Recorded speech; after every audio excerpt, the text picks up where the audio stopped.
日本手全部再演练一遍，你以后要怎么开机？先把扬器打开哦，然后这个时间归零，归成5分钟。好，这很重要，这个全部要在最上面开机。其实你如果要在下面，它也不会让你开机了。然后再 GPS， 先放到 GPS， 好，放到 GPS， 好，接电。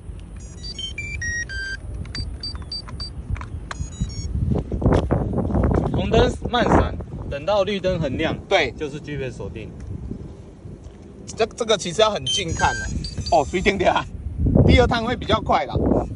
哦，等一下，大家等一下，那你如果要看那个伺服器那个这个会石板会不会动，你就是搬到3D， 上次有教过你哦，试一下哦，前后左右。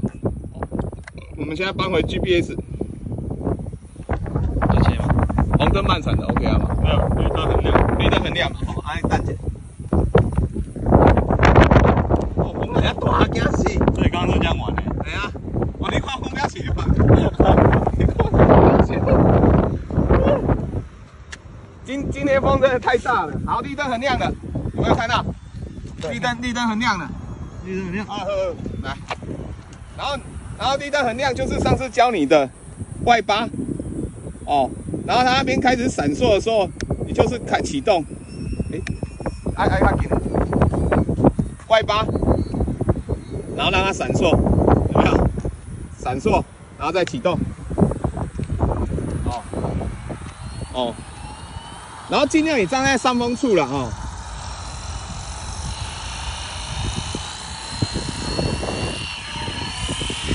哦，起飞，OK。哦，日本手的哦，日本手左右，好，来转飞看看。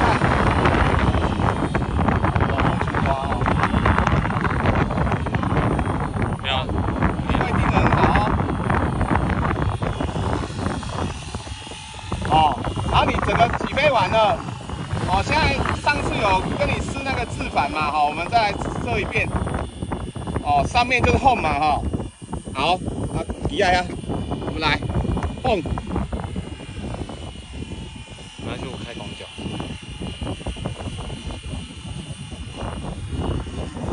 全部都让你试好了哦。今天唯一的缺点就是空飘起90度，风真的大到不行。